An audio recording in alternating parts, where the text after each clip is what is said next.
Do you want to talk about, the things you do in your teaching experience with social media, any projects you're working on, or where you'd like to see social media education be in like the next 5 or 10 years, anything like that? Yeah, I started teaching right after I left Wesleyan in 2010, and I guess so. I consider myself part of a unique generation where we had Facebook, my freshman year in college, and so I think I've sort of grown up with these new apps as they've come in. And as a teacher, I've always had to sort of think critically about social media and whichever apps are popular and what the students are using and whatnot. As a result of that, I think I have good perspective on this. And from my early days in teaching, I was using social media to become a better teacher by following a bunch of teachers on Twitter and reading their blog posts and sort of trying to figure out what projects they were doing and how I could sort of use that in my own classroom. So I developed this huge network of history teachers and sort of educational technology nerds, if you will, on Twitter. And I found that it did wonders for me as a teacher. So early on, I was, a big proponent of social media. And I think when I was younger, 2010, 2011, 2012, I was using social media in my classroom as like a way to do projects. So instead of sort of having the students sort of write about what the founding fathers were doing, I had them create Twitter accounts as founding fathers. And then I also used it as a platform. So in my early days, I ran my classes through Facebook. So I had all my kids in a group with me as soon as Facebook rolled out group options where you didn't have to be friends with people in the group.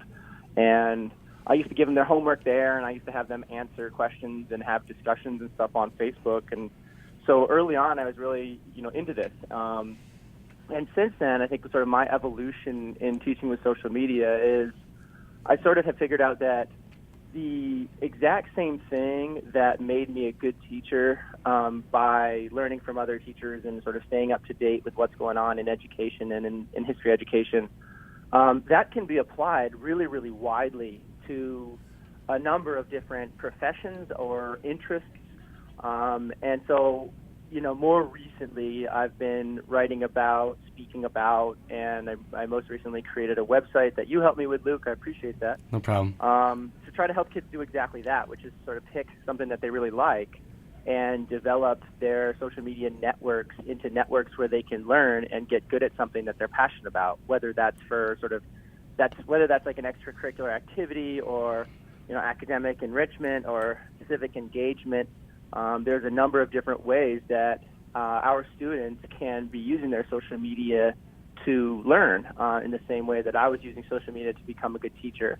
And at the same time, there still is that opportunity, as I was talking about sort of in my earlier career, for teachers to sort of solicit engagement by meeting the students where they are, if you will, and create projects and think outside the box a little bit in our instruction by using social media platforms, or even at the very least using digital media, whether that's sort of like the flipped classroom or having students' presentations be no longer the sort of diorama or poster board, but also something that's like digital that they could publish, that they could share, that they could send to friends, et cetera.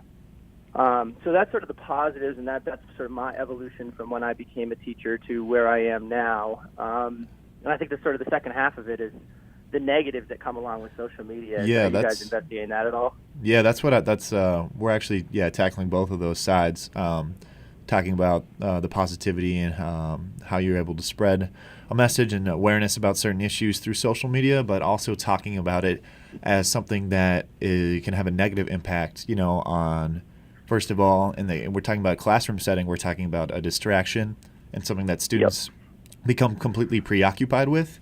And then we're also talking about how students become a little bit obsessive about their social media platforms and the projection of themselves on these platforms and really getting soaked into the idea of how they're looking online and how other people are looking online, like the projection of themselves as opposed to, what's going on in real life and more, real things to be concerned about. Yeah, I guess we're like struggling to find a balance, basically. So.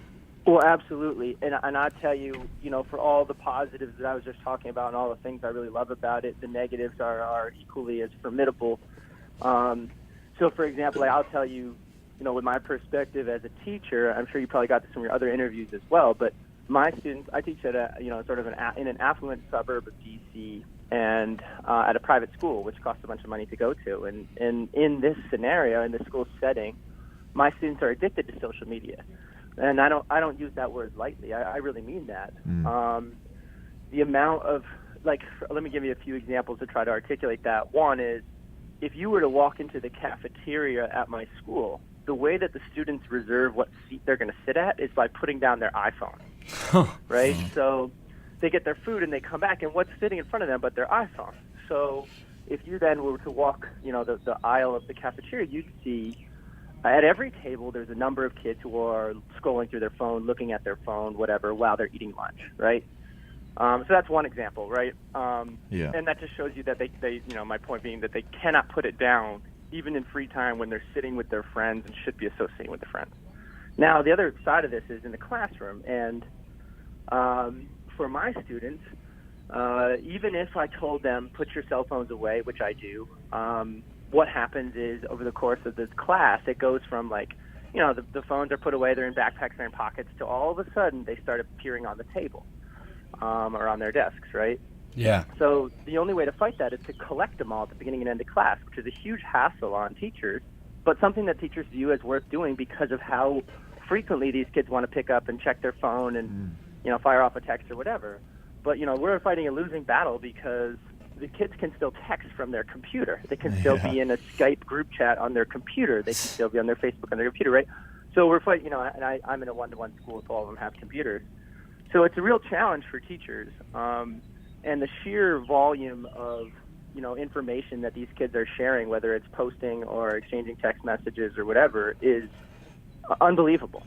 So definitely there are a lot of negatives associated with this. And then to your question, what are they posting and what's sort of why are they seeking so much information in those social media spaces? It's a good one. I mean, yes, they're posting things that aren't true to life to make themselves look a certain way. Right. And there's this thing that I'm sure you already know, but if anything happens at school, or, if anything interesting out of the ordinary is going on in my classroom, there's like a race for the students to sort of get their phone out and record it because there's social capital in being the person that posts that first. Right. Or the person that captures that video, and puts it online first because you get likes or shares or people talking about your stuff. And so, those negatives are powerful and strong and tough to mess with as a teacher. And so I could tell you about how in my classroom I deal with that, but I first wanted to say that definitely this is a major issue. And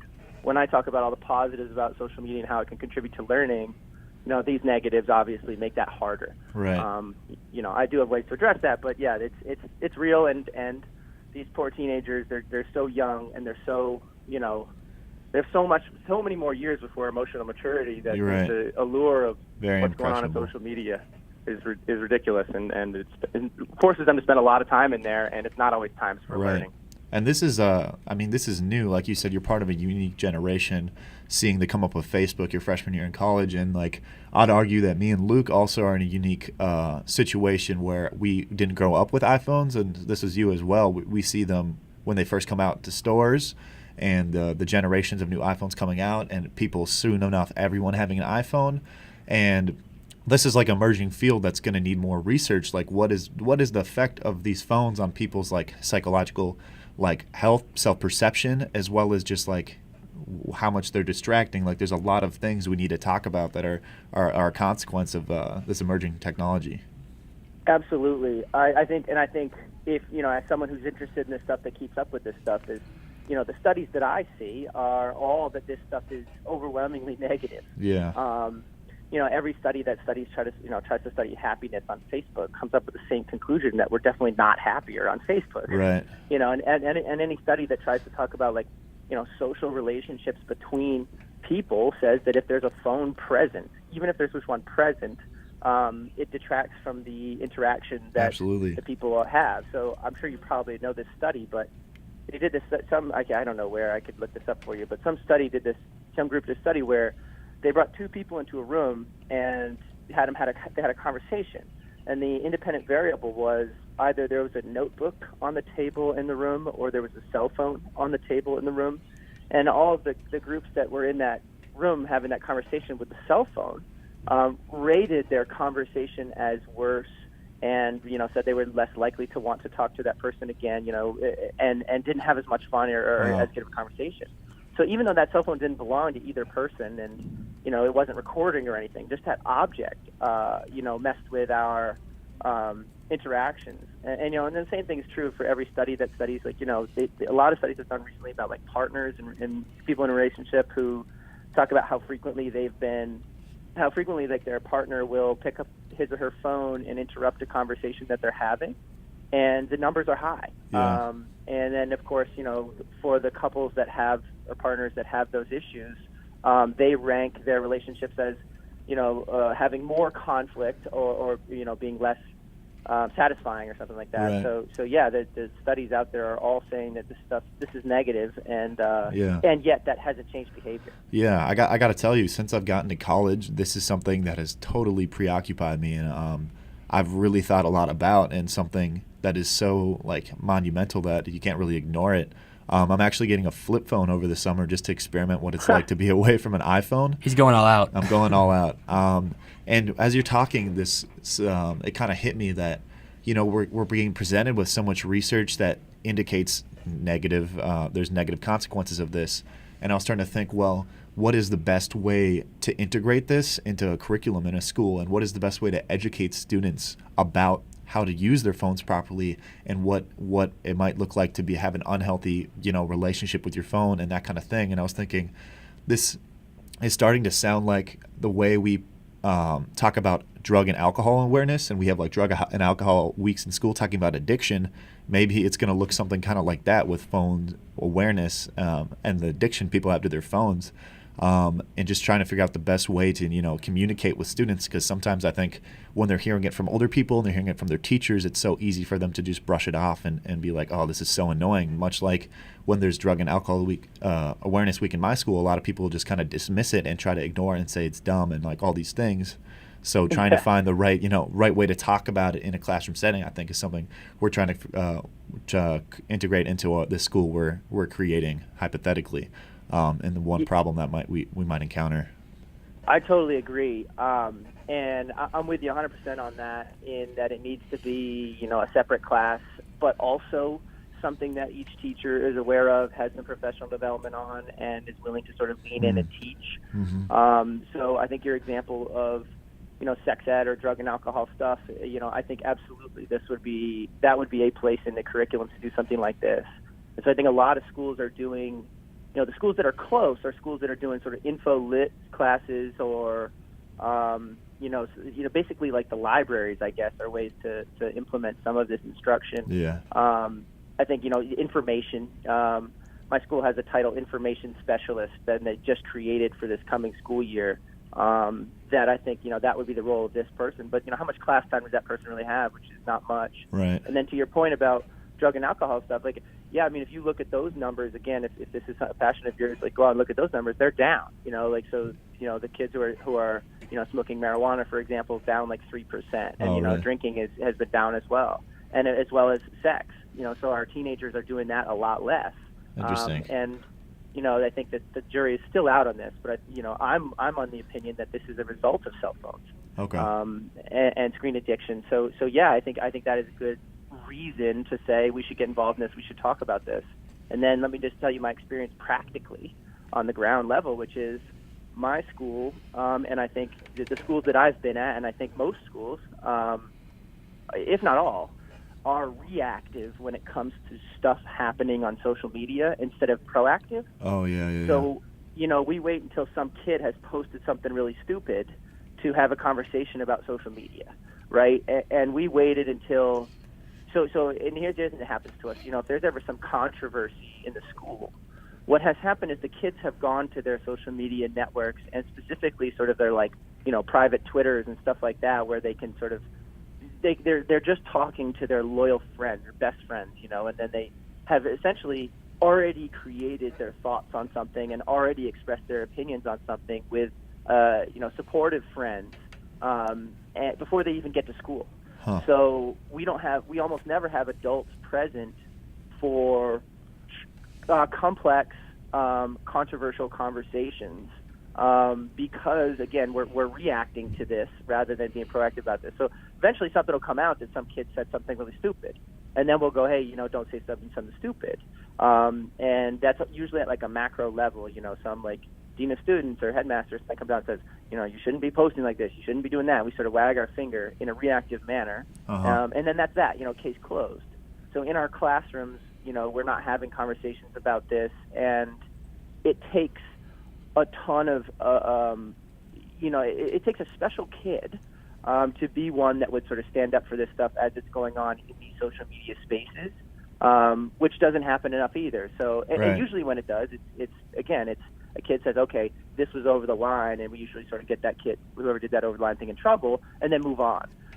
So it's not happening. So what I'm saying is that on the ground level, this type of instruction is not happening. And let me make one more comparison for you as well that I think you'll find interesting, which is, professional development is something else I said that we need on this. Yeah. So we need to be looking at these studies, and we as teachers need to be talking about these studies, and then also we need to talk about our own classrooms and be frank about what works and what doesn't when we're steering kids to, either get off their social media and learn, or learn on their social media, whatever. And so I think that's been something, I think schools have done a good job in the last 10, 15 years of saying, we need our faculty to be well-versed in diversity and inclusion. That's the sort of the buzzword and the umbrella term for this. Right. And I can't even tell you, almost every year at every school I've been at, there's some speaker that comes in and we do a professional development day on diversity and inclusion. Yeah. I think that's really important. And I think what I always take away from those is someone comes in and says to us, you need to lean into these conversations. Here's how to do it. Here's the best practices for this. And that encourages teachers to do more and, discuss that. And so I think we need to do that same thing for, social media and what our teenagers are doing online. Yeah, I agree. So I guess in transitioning to what our design is for our school, our hypothetical school that this project is about, I kind of borrowed some of your stuff for our ideas for our media class that we're kind of thinking about introducing in our school. So it's like you start with kind of the basic information and teaching them, how to consume media and like what media outlets to consume, and then eventually shifting to a more like producing their own content within those social media frames that they've been consuming for so long. So I guess that's what we're trying to develop in our hypothetical school. Yeah. Right. So let me get into that. I think that also serves the purpose of solving some of the negatives we sort of talked about over the last two questions, which is, my thesis is really simple. It's you can learn a ton about something that you want to learn about on social media, online, on the internet in general, right? Right. Unfortunately, I don't think our teenagers, the grades that I teach, usually they don't know what that is, right? And that's true of college kids too. I mean, we don't pick majors till we're like 20 years old in our culture, and I think that's crazy. But anyway, I think there is a certain level at which, you do need to go to school and become knowledgeable and have, gen ed, I think they call it at Wesleyan. Yeah. And then there is also a point at which that you can say that, I really love this, and whatever that could be. That could be a subject like your science classes or your physics classes, or that could be something that your school doesn't offer, like, I don't know, my school doesn't offer architecture, right? And I could have a student that really is really passionate about that, and I think it's incredibly easy for that student to go online and learn a ton about that topic, whatever it may be. So I built this website, the Social Media Marketplace, that helps connect students with the accounts and websites, whether that's on Twitter or YouTube or Facebook or a MOOC, anything. I try to connect them with those places online where they can learn about and get good at that topic. And I think, so then, then what that's why I sort of, that's my pitch, right? And then I say, well, here's the problem. And I put up this slide whenever I talk to schools about this, students, I say, and I have a fire hose on one side of the slide, and I have a faucet that's dripping on the other. And I say, well, that fire hose is the amount of social updates that our teenagers are consuming when they get online on these social media apps every day. Right. And that faucet is how much, and I struggle to find this word. I say informational updates, Yes. that our teenagers are getting every day. And what I mean by that is, when I say informational, I mean like, what the teachers in our school would view as like sort of valuable, worth their time, getting them good at something. That we would say is helpful to them in their lives. And so I just want to make that happen. I just want to switch that so it's not a fire hose, so we can just turn down the fire hose a little Right. and turn up the faucet a little. Right. And I think that requires building these stronger networks of stuff that they're passionate about, which, one, makes them more likely to click and read and not just sort of surf headlines. Right. Two, makes them think critically about something that they care about. And three, will build this network where they can really see what professionals and what people who do this thing, whatever that passion of theirs is, what their life is like, and what kind of challenges they face, and what a day-to-day looks like for them, and the stuff that they're writing about that's contemporary in that career field. And I think that's incredibly valuable. So if we can get our teenagers to those spaces with those networks, yes, then to your question, yeah, first you're just sort of learning and listening and reading, or listening to podcasts or watching YouTube videos or whatever. But eventually, yeah, you should start to participate in that space. Right. So I'd say that would be first sort of curating and finding stuff that you really like that sort of has really informed your thinking about a topic and saving it so you can share it and talk to others about it, or even go back to it and see it again. And then after that, would be to start to contribute to that space. So I think it's cool to be a learner online, and I think all of our students who have a computer are a learner online. But I think it's even better to be understood as a learner in a space where that kid is learning about something that they're passionate about, and again, it could be anything. So then, having them contribute to that space, and sort of, even if it's just sort of 140 character reaction to an article they read or a podcast they listened to, like, that's valuable.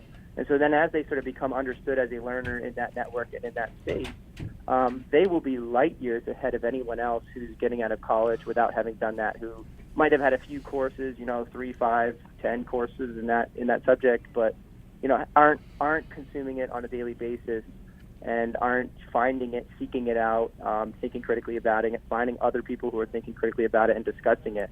So I just think the value is incredibly valuable. Mm-hmm. And I would say, my argument is always getting these teenagers and having them understand that they can do both. You can be social when you're online, but you can also be using that space to become more knowledgeable about something you're passionate about and more informed, and be able to sort of speak the lingo better and know who the professionals are in that space, and that actually is a key to success, more so than just having a major in that, passion, whatever it may be. And of course, that the idea of social media and passion-based learning is, there's way more majors than just whatever a school offers. Like, you can totally tailor your own based on your network. All right. Thanks, Nate.